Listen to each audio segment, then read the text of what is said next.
Hi, everyone, and welcome to the Human Pulse podcast, where we talk about living well with technology. I'm Ann Trager. And I'm Fabrice Neuman. We are recording on November 11th, 2024. Human Pulse is never longer than 30 minutes, so let's get started. I realized, thinking about this episode, that we haven't really addressed the elephant in the room. What am I talking about? What would that be? What would that be? AI. Everybody else is talking about AI. I mean, maybe we should. And I thought of it because last week I was talking to a senior tech leader in a really huge, seriously huge international company who is implementing a massive change, which of course entails AI and a certain amount of resistance. And what he said, he's not resisting, it's the people in the organization who are resisting. And what he said to me as we were discussing various topics is, I am not concerned about those who are using AI. I am concerned about those who are not. Yeah, that's interesting. You told me about it, and I thought it was a very good start, actually, because I think it also places the AI as it should be, I think, which is just another new tool. It's like the history of technology that taught us that. Every time there's a new tool, it doesn't replace previous tools. It's an addition. It's like layers upon layers of new tools that we need to learn about and we need to make sure at least we know about. So I think that the new thing about it, about what we are living today, is that tech replacement or addition is getting faster, keeps getting faster and faster. And that's probably what is the most surprising today and taking people aback. Well, and I think that we as humans, it makes it hard. We don't like to change. Let's just face it. I don't know anybody who really wants to change. We say we want to change, but when it comes to actually doing the change, there is a certain amount of resistance that we go through. And then there's a whole curve of adapting to new things. Well, don't you think there's also something about, so we don't want to change or apply changes that we haven't chosen first? Well, exactly. And I don't know about you, but sometimes I don't feel like I chose all of this AI stuff that's going on. In fact, I've been using it for a really long time, like without even realizing it, though. Yeah. Well, first of all, because AI has been, AI tools, they were not invented with just generative AI that we've all been talking about for 2 years since the advent of ChatGPT, basically. Resistance to change is at least partly because, if I make it a little simple, maybe too simplistic, is that there's this one guy or his team trying to bring changes into a company to people who did not choose to do that, right? And then there are the tools. If we go back to our daily usage, so you've been using AI for quite a while, and you've tested and you tried lots of different tools, and this is also what we wanted to talk about today. Well, before we get to that, I wanted to add something else that I've been thinking about, and that as I listen to people talk about implementing AI in these larger organizations, it's becoming clearer and clearer that it's really, really key to not only to look at the tech, but to also look at the people, like how you're accompanying the people. And this may sound obvious. However, when you're in large organizations and you implement a tech change, it's often about the tech and the processes and perhaps a little bit less about the people. And I agree with you that clearly the pace of change has increased with generative AI and the huge investments that have been going into this. I don't want to be a scaremonger at all, but I do kind of need to say it. Okay? A study from the World Economic Forum predicts that by 2025, 85 million jobs may be displaced by the shift in labor between humans and machines. That's a lot of jobs, okay? And that 97 million new roles may appear. So that's the positive thing. So what that really means for me, as far as I'm concerned, is that we all need to just keep learning and upskilling and figuring out how to use this stuff. Yeah, in order to give another image to what we were saying as well before AI, new tools within the home.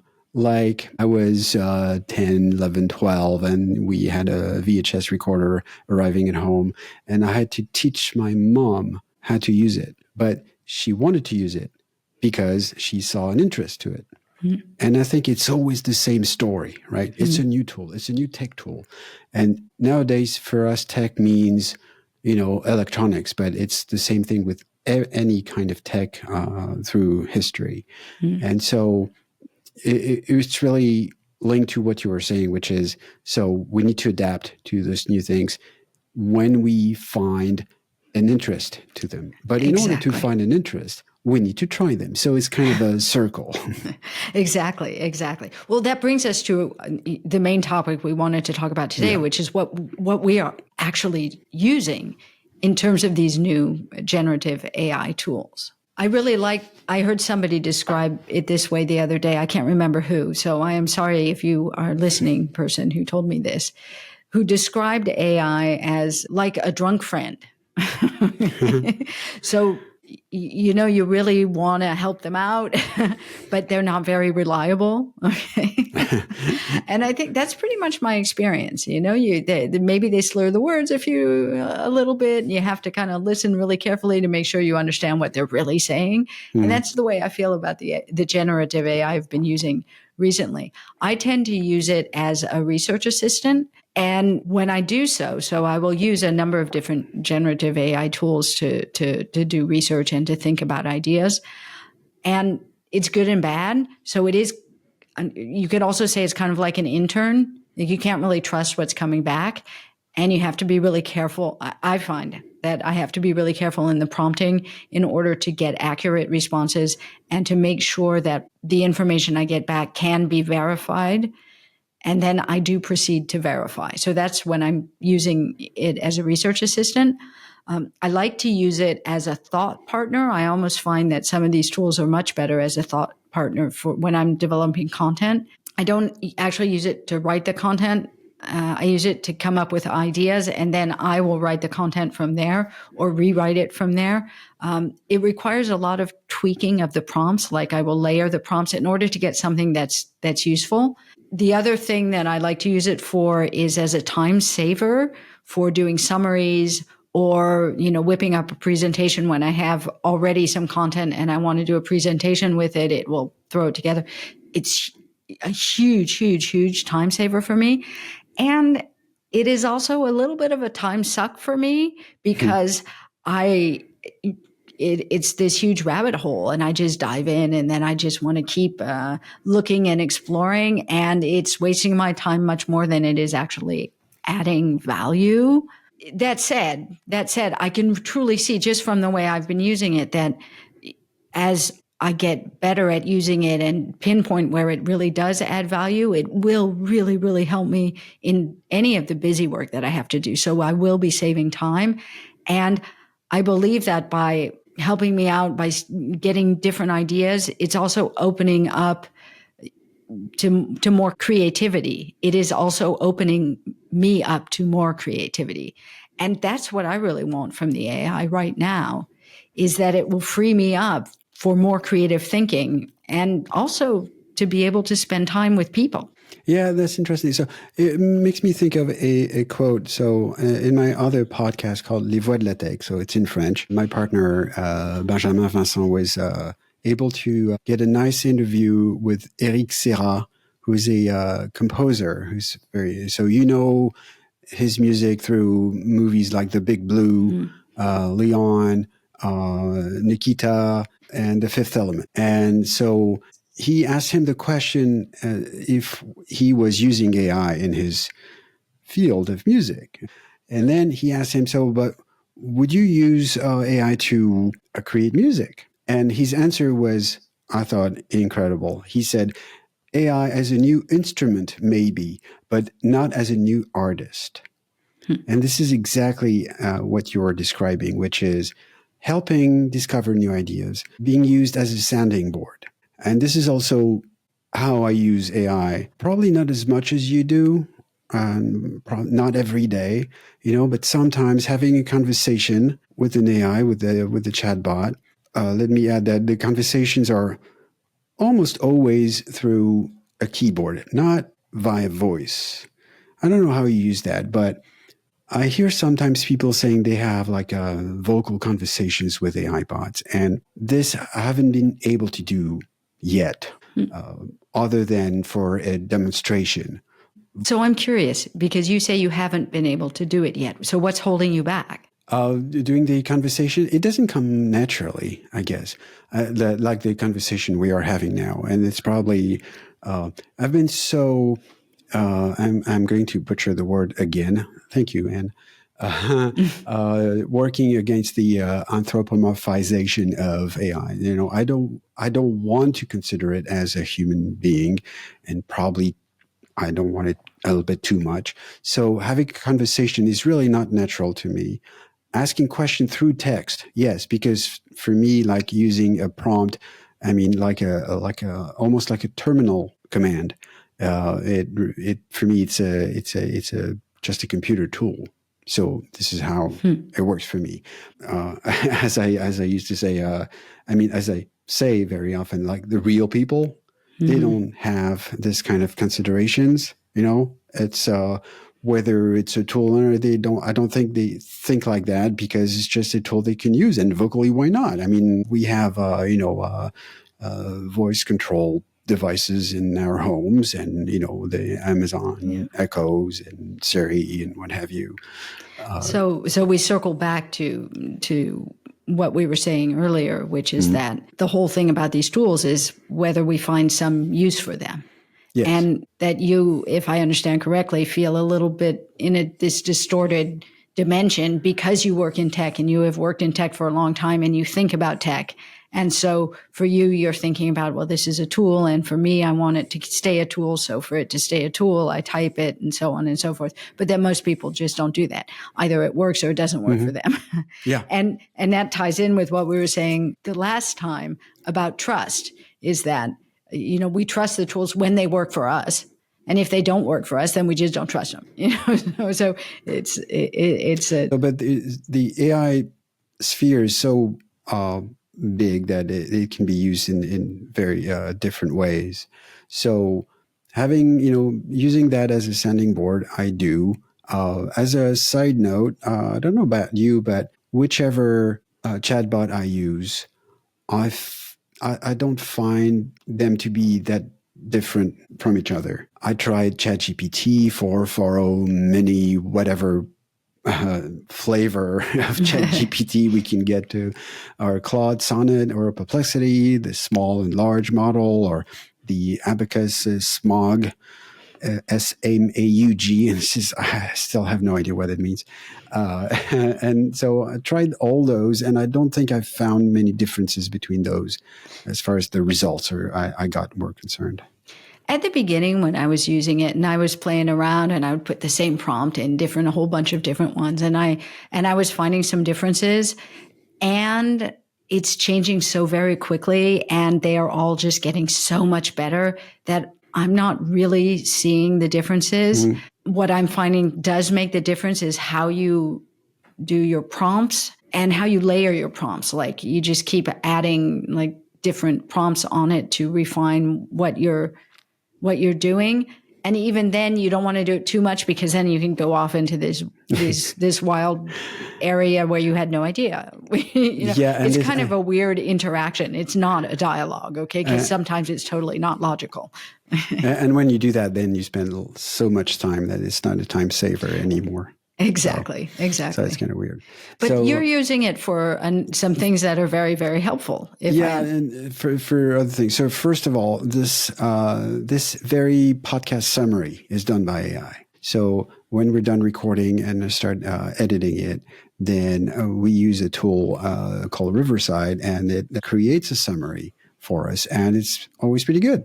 And it's basically because generative AI is very good at this kind of thing, which is to do summary, to create something based on a document, based on, in that, for this particular example, based on what we say. because there's no hallucination, basically, because it's just creating something out of something that exists. It's not a question of what is this or what is that. It's just like reinterpreting something that exists. And I think it's pretty good also because summarization tools have been in existence for quite a while. I don't know if you knew that. And I heard that not that long ago. So nowadays we are using, when you are on a Mac, you were using macOS 15, right? But in macOS 8, the system that was released in July 1997, there was already a text summarization tool in it. But the thing is, there were no LLMs as we know today, like the large language models, right?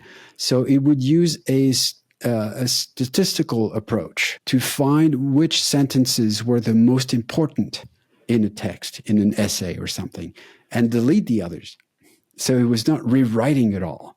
It would not be able to do that. But I thought it was interesting to think about that, because the tools that we consider brand new sometimes are not that new, but they're getting better, which is exactly the point. There's other things that I've been using. The Google's Notebook LM. I like that because, once again, it's a place where you can put documents and it can create things based on the documents you've given it, and only those documents. So and answer questions too, which and is answer nice. questions, and also create podcasts, as probably a lot of people know already. There's the image generation. I've been using it to create some images sometimes, but most of all, I've been using tools like from the Adobe suite in Photoshop to create. I need an image in a particular format, like in a particular aspect ratio. And sometimes I have an image and it's not exactly the right aspect ratio. So I ask the AI to create what's missing on the side. And so it doesn't really matter if it looks good or if it's precise, because it's just like adding texture, basically. Right. And the last thing, I've been trying to use AI as a replacement for a search engine, like using Perplexity as a search engine. And honestly, the jury is still out for that, because I'm not sure it's efficient, and probably not as far as energy consumed for that is concerned. Yeah, yes.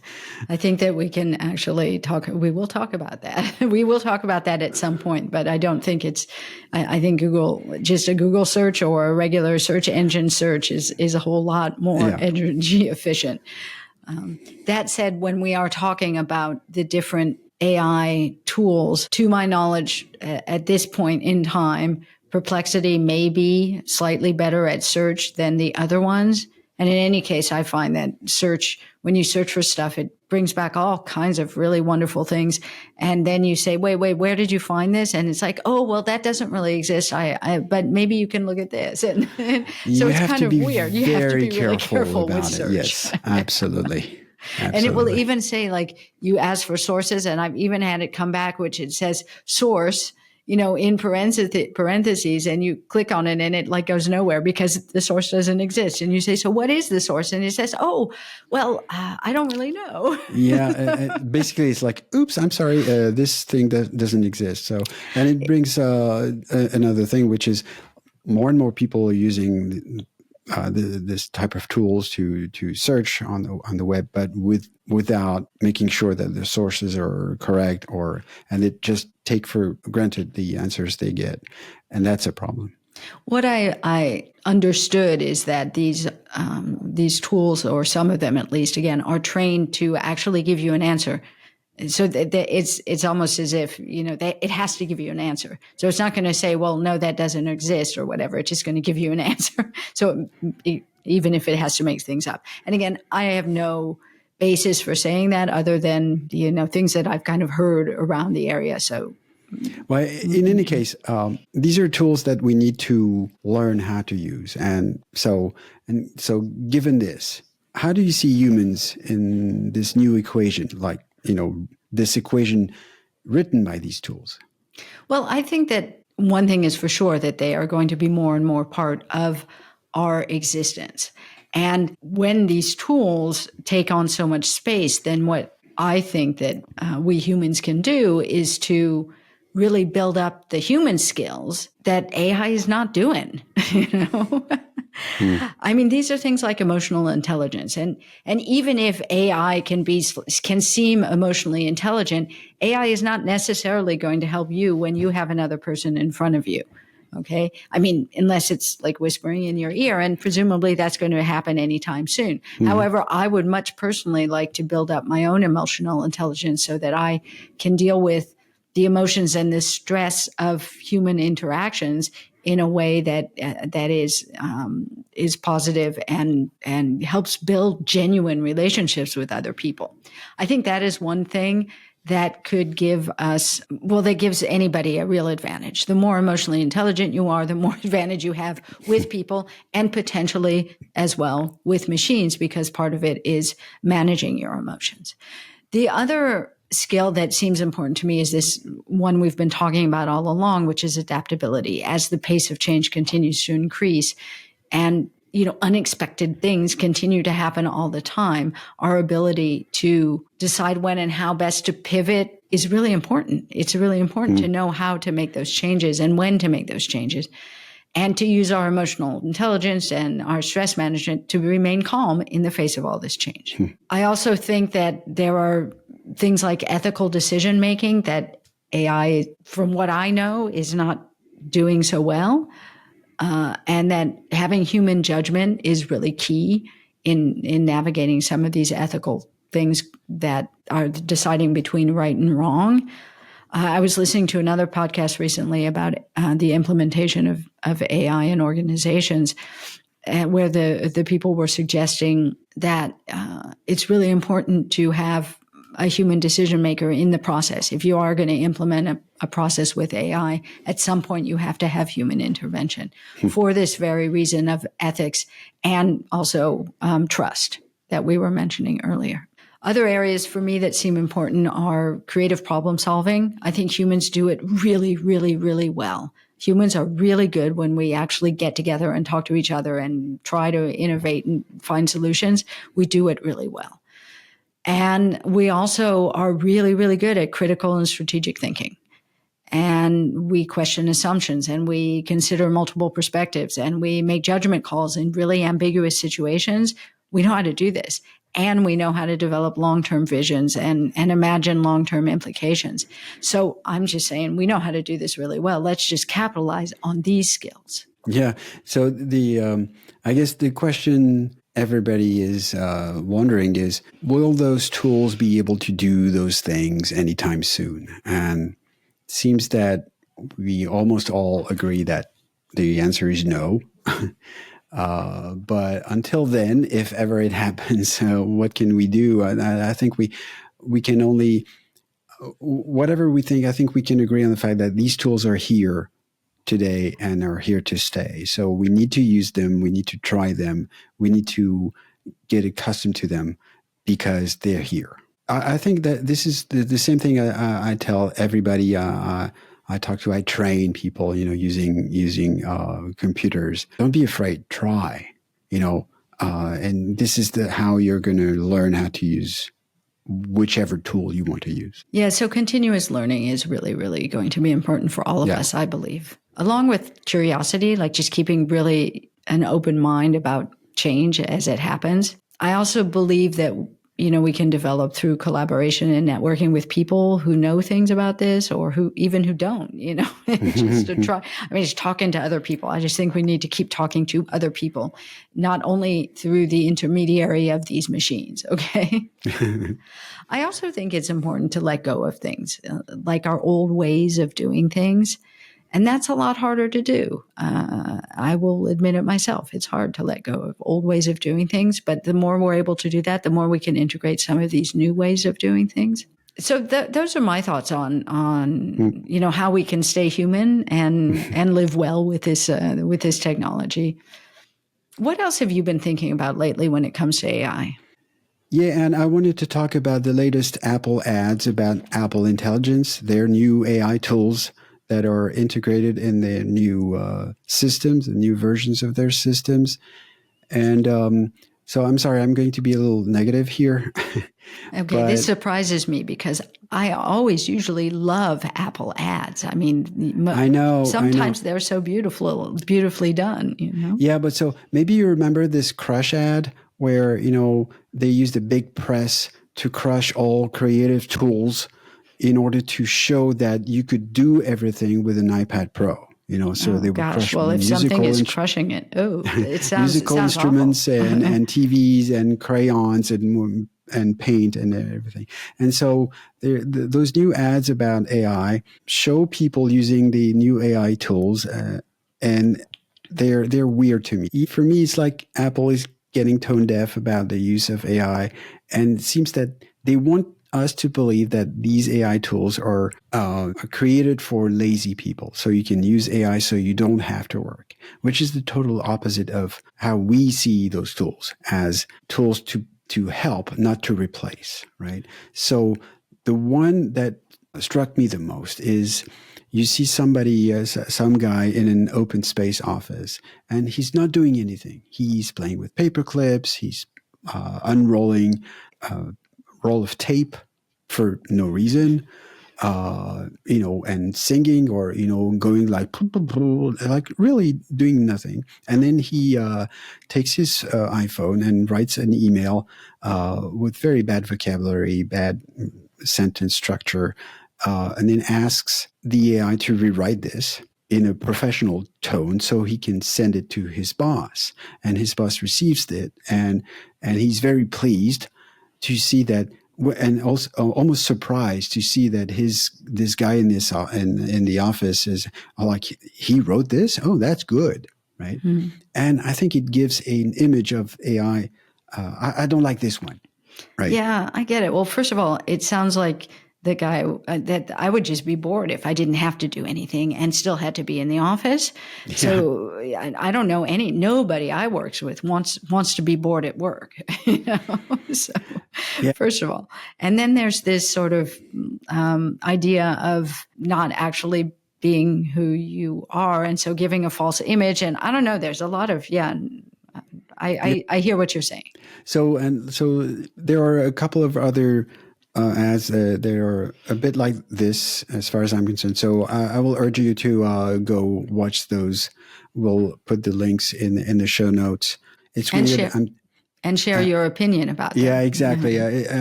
It's weird to me to tell people to go see ads, but I would really like to know what people think about it, to see whether I'm alone on that. Anyway, so this is a future I don't like, this future depicted by those Apple ads. But thank you, Anne. I think you have something you want to share with us, so we end this on a more positive note. Yes, I am the one to bring the positive. I would like to share a quote from a French author named Antoine de Saint-Exupéry. And he wrote, "As for the future, your task is not to foresee it, but to enable it." And so I think this summarizes well what we've been talking about today. It's by trying it and using these new tools and understanding how they work that we will help to shape these new tools, and we will enable that future. All right, that's it for episode 5. Thank you for listening. You can find all the links mentioned in this episode in the show notes directly in your podcast app. And don't forget to go to our website, humanpulsepodcast.com, to find more information and all of our previous episodes, and also to send us feedback. Don't forget to do that. If you want, we will read it and answer it maybe on this very podcast. Go to humanpulsepodcast.com. And thank you for subscribing, sharing, and please leave a review. We will talk to you in 2 weeks. Bye, all.